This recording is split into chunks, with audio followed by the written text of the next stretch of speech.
اب جیسا کہ آپ جانتے ہیں کہ ہر عبادت کی ایک تو شکل ہے، یعنی ظاہر ہے اس کا کہ عبادت کیسے کی جائے گی. نماز میں آپ ہاتھ باندھ کر کھڑے ہوں گے، رکوع کریں گے، سجدہ کریں گے. اسی طرح روزے صوم کی بھی ایک شکل ہے.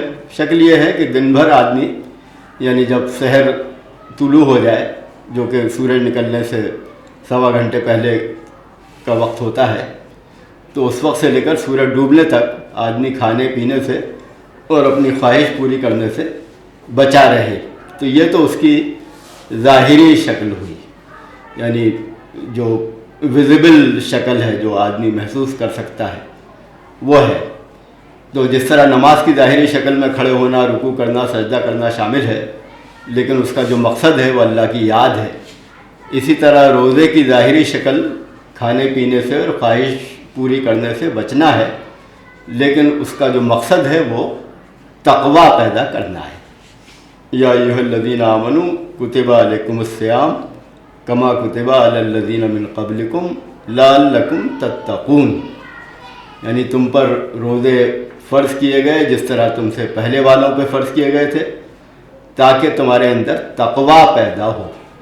تو جس طرح عبادت، دین، شریعت وغیرہ اسلام کے بنیادی الفاظ ہیں، اسی طرح تقویٰ بھی اسلام کی ٹرمنالوجی میں، اسلام کے بنیادی الفاظ میں ایک اہم لفظ ہے، ایک اہم اصطلاح ہے.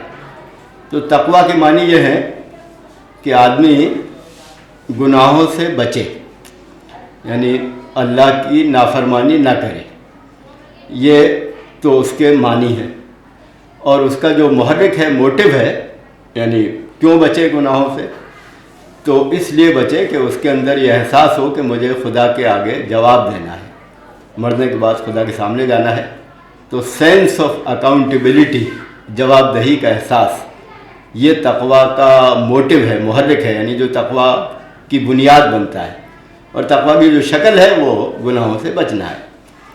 تو یہ بتایا گیا کہ مقصد جو ہے روزے کا وہ یہ ہے کہ تمہارے اندر تقویٰ پیدا ہو. اب ذرا ہمیں جو ظاہری شکل ہے اور مقصد ہے اس کے تعلق پر بھی تھوڑا سا غور کرنا چاہیے. تو یہ بات کہ کوئی شخص اگر نماز ادا کرتا ہے اور کچھ زیادہ توجہ نہیں کرتا، بس وہ نماز پڑھ رہا ہے اس لیے کہ اس کے دوست اور ساتھی، گھر کے لوگ وہ بھی نماز ادا کرتے ہیں، تب بھی ایسا نہیں ہے کہ اسے کوئی فائدہ نہیں پہنچے گا.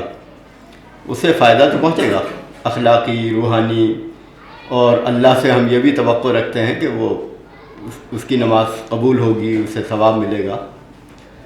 تو اگر کوئی شخص نماز پر توجہ بہت کم کرتا ہے تب بھی وہ نماز اس کی فائدے سے خالی نہیں ہے. اس کا فائدہ اس کی زندگی کو، اس کی شخصیت کو، اس کے اخلاق کو، اس کی روحانیت کو فائدہ اس کا پہنچتا ہے. لیکن اسلام کا اصل مقصد یہ ہے کہ آپ سے جو بھی عبادت کرنے کے لیے کہا گیا، حج کریں، آپ زکوٰۃ دیں، روزہ رکھیں، نماز ادا کریں، تو اس کا مقصد بھی بتا دیا گیا قرآن میں، حدیث میں. تو مقصد آپ کے ذہن میں ہو اور اس مقصد کو حاصل کرنے کی آپ کوشش کریں، تب اس عبادت کا اصل فائدہ حاصل ہوگا. تو بعض لوگوں کا خیال یہ ہے کہ بھئی جب ہم نے عبادت ادا کر دی تو ہم سے یہ کیوں کہا جا رہا ہے کہ اب آپ اس کی طرف توجہ بھی کریں، شعور بھی آپ کے اندر ہو، آپ اس معاملے میں بہت زیادہ بیدار بھی ہوں، اویئر بھی ہوں، تب فائدہ ہوگا. تو اس کی مثال اس طرح کی ہے کہ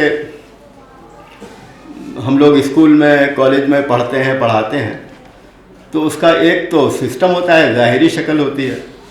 ایک استاد آ کے پڑھاتا ہے، طالب علم بیٹھے ہوتے ہیں، وہ سنتے ہیں، اور جو استاد کی باتیں کچھ زیادہ توجہ سے نہیں سنتا وہ بھی کچھ نہ کچھ تو سمجھ ہی لیتا ہے، کچھ نہ کچھ تو اسے یاد رہ ہی جاتا ہے.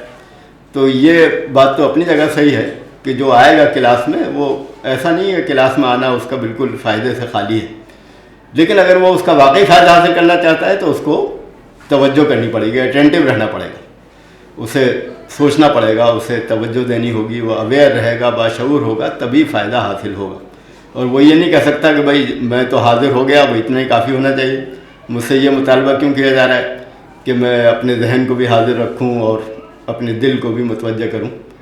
تو اسی طرح آپ سمجھ سکتے ہیں کہ یہ معاملہ عبادت کا بھی ہے، نماز کا، روزے کا، زکوٰۃ کا، حج کا، کہ آدمی بغیر توجہ کے ادا کرے تب بھی کچھ نہ کچھ فائدہ ہوگا، لیکن اصل فائدہ اسی وقت ہوگا جب کہ وہ اس کو پوری توجہ اور شعور کے ساتھ ادا کرے.